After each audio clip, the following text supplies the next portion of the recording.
Olá, estudante! Continuando a semana de acolhimento do ciclo 3, quero lembrar que o PET 3 está disponível para download no site estudeemcasa.educação.mg.gov.br. Quem está conosco é o professor Bruno Galvão, da área de Ciências da Natureza. E nesta aula vamos retomar os temas placas tectônicas, deriva continental, desastres naturais e vulcanismo, que foram necessários para que os alunos pudessem resolver os exercícios do PET 2. Não é isso, professor Bruno? Isso mesmo, Daniela. Olá, tudo bem com você? Tudo ótimo. Que bom. Olá, meus queridos alunos. E é sobre isso que nós vamos falar hoje.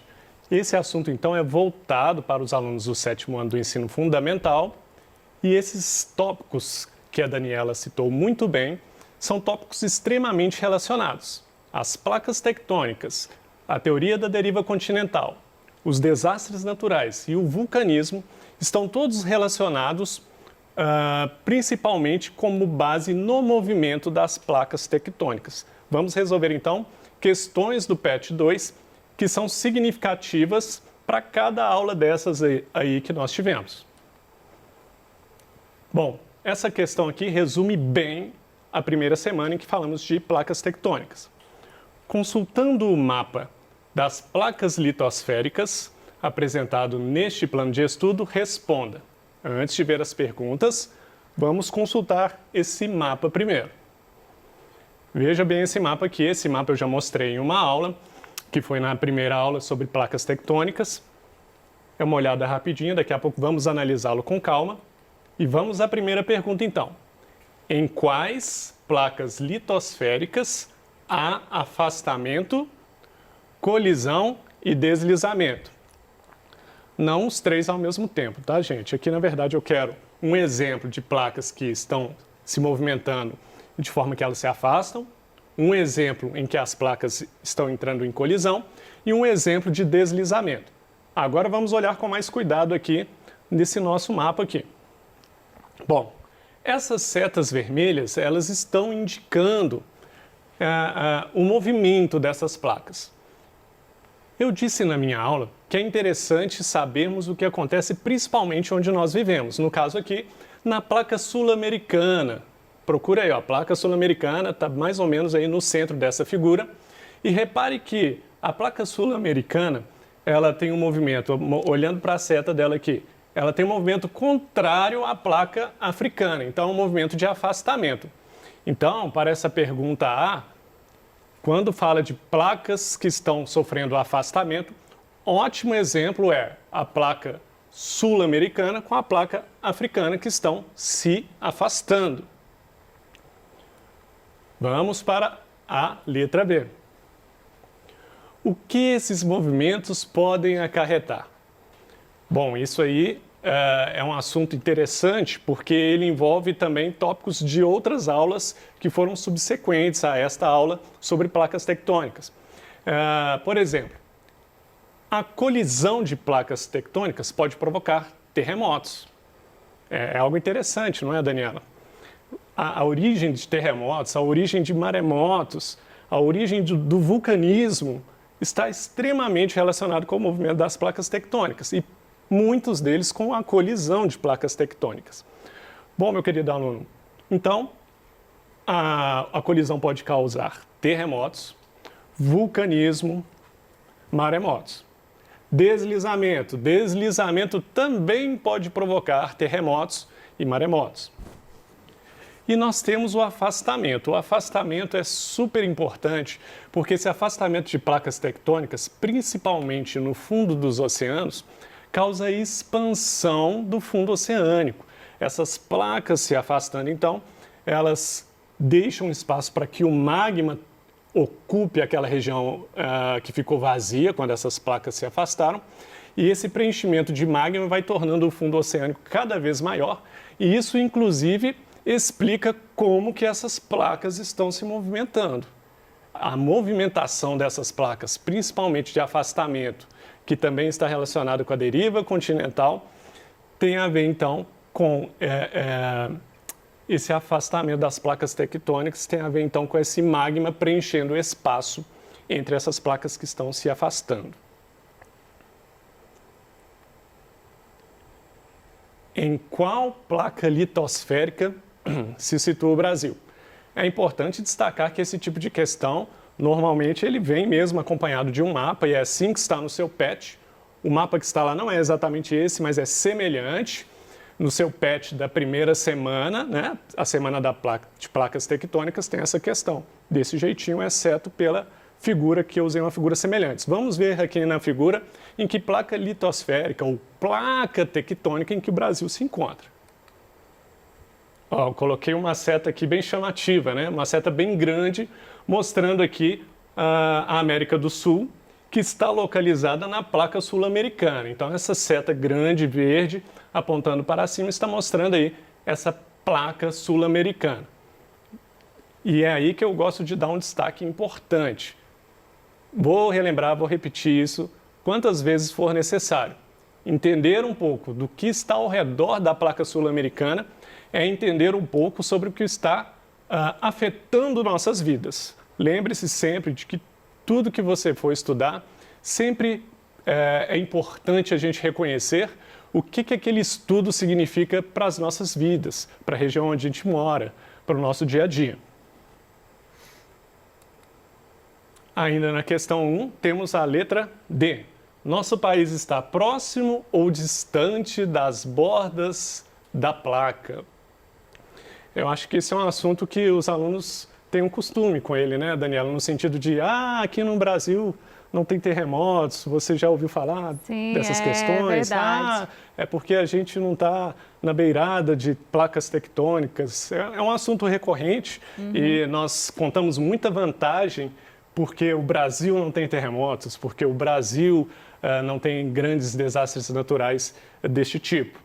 Bom, a verdade é que o Brasil tem, sim, terremotos o tempo inteiro, Daniela, o tempo inteiro, meus queridos alunos, mas são terremotos de magnitude muito baixa. Portanto, são terremotos que muitas vezes nós não sentimos. Vamos olhar, então, aqui no mapa isso. Agora eu coloquei a seta apontando para a beirada, para uma das beiradas da placa sul-americana. À direita aqui, né, para nós que estamos olhando para a imagem, à direita da placa sul-americana, a gente vê que tem um espaço muito grande aí antes de chegar no continente americano. E logo no início aí do continente americano, olhando para a direita dele, o Brasil está logo nesse início, ou seja, ele começa ali no meio da placa tectônica. E no lado oposto, mais à esquerda, para quem está olhando para a figura, mais à esquerda dessa placa sul-americana, os países que fazem fronteira ali com a placa de Nazca não é o Brasil. A gente tem a Argentina, a gente tem os outros países aí da América do Sul. Então o Brasil, ele não está nas beiradas das placas tectônicas, portanto, o Brasil ele sofre muito menos com terremotos, com maremotos, com tsunamis, com vulcanismo.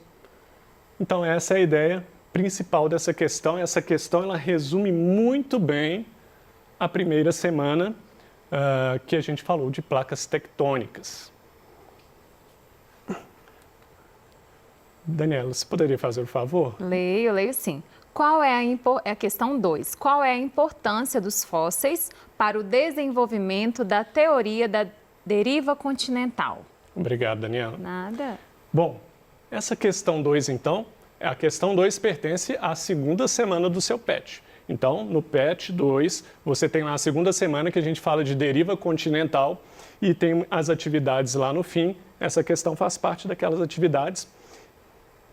Essa questão ela foi selecionada, inclusive, porque, sem dúvida, os achados fósseis são de grande relevância para explicar a deriva continental. Vamos lembrar um pouquinho o que é a deriva continental. A deriva continental ela tem a seguinte ideia, que antes nós tínhamos um supercontinente, chamado de Pangeia. Esse supercontinente, então, teria se dividido em dois primeiro, a Laurásia e Gondwana. E Laurásia e Gondwana, Laurásia seria aquele que fica na América do Norte, né? Na América do Norte, perdão, na região norte do planeta, e a Gondwana ficaria na região sul. Depois, esses dois supercontinentes também, eles foram se fragmentando, formando os continentes que nós temos hoje. E aí, qual a importância, então, desses fósseis aí, conforme a Daniela leu para a gente?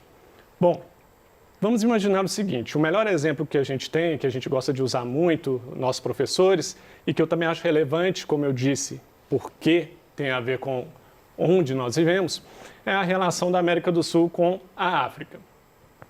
Bom, a gente sabe aí, segundo as aulas que nós vimos anteriormente, que tem a questão do encaixe, né? A América do Sul e a África, elas têm um certo encaixe, mas tem uma questão muito importante dos fósseis que é o seguinte: hoje, a distância entre a América do Sul e a África é de aproximadamente, pelo Oceano Atlântico, cerca de 7.000 quilômetros.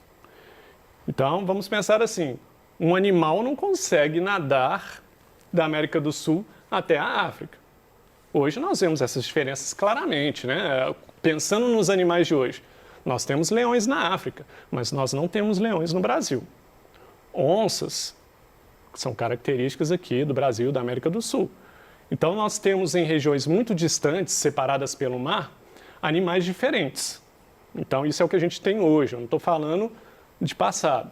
Agora, pensando isso no passado, quando você acha fósseis de animais que são comuns tanto na África quanto na América do Sul, você imagina, poxa, esses animais não nadaram 7.000 quilômetros. Não existe animal capaz de nadar 7.000 quilômetros, animais terrestres, não.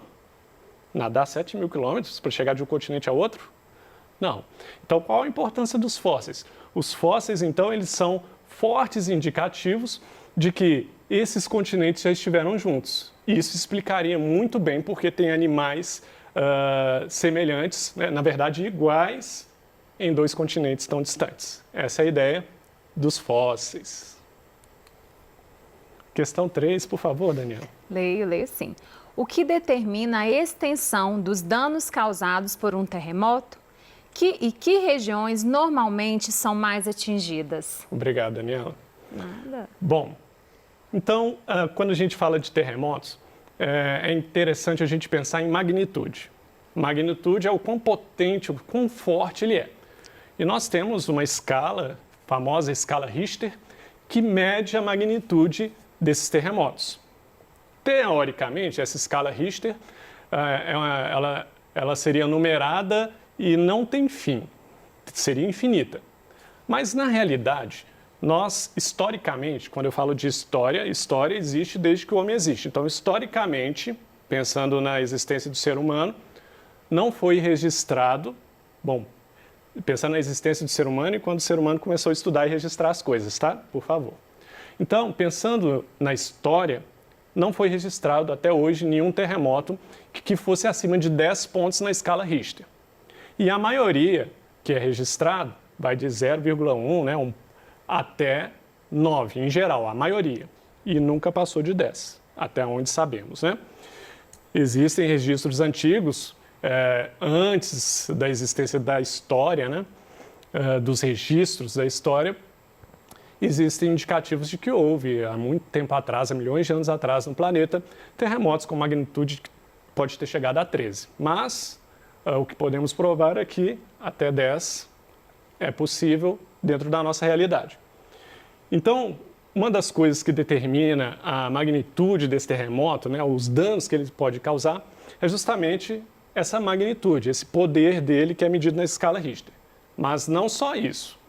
Às vezes você pode ter ali um terremoto que ele tem 6 pontos na escala Richter, comparado com o que tem 8 pontos. Só que esse que tem 8 pontos na escala Richter, ele aconteceu numa ilha isolada lá no meio do oceano. Ok? Causou muitos danos para as pessoas? Não. E o outro que tinha lá uma magnitude de 6, estava próximo de várias construções antigas que não eram resistentes e causou um desastre muito grande, derrubou prédios, feriu pessoas. Então, nesse caso, não é só a escala Richter que vai servir para verificar os danos que um terremoto pode causar, mas também a região em que ele acontece, se essa região é povoada ou não, se tem muitas construções. E outra coisa, os terremotos, eles são muito frequentes em regiões próximas beiradas das placas. Então, próximas beiradas de placas tectônicas, onde tem deslizamento e colisão, são as regiões onde os terremotos são mais comuns e esses fatores são, então, os importantes para a gente verificar os danos causados aí por terremotos também. Mais uma vez, explorar um pouquinho, Daniela. Não, com certeza, vamos lá. Explique como se origina o fenômeno natural responsável pela catástrofe em Pompeia e Herculano. Atualmente, ele representa algum risco para os moradores da cidade de Nápoles? Obrigado, Daniela. De nada. Bom, que fenômeno é esse? Quando você pegar lá na 4ª semana do seu PET 2, vai ter lá uma reportagem falando do vulcão Vesúvio. Então, essa questão é sobre o vulcão Vesúvio. É um vulcão lá no sul da Itália. Esse vulcão, abaixo da região próxima ao vulcão, foi encontrado 2 cidades que foram soterradas por lava desse vulcão e por cinza, lava, tá?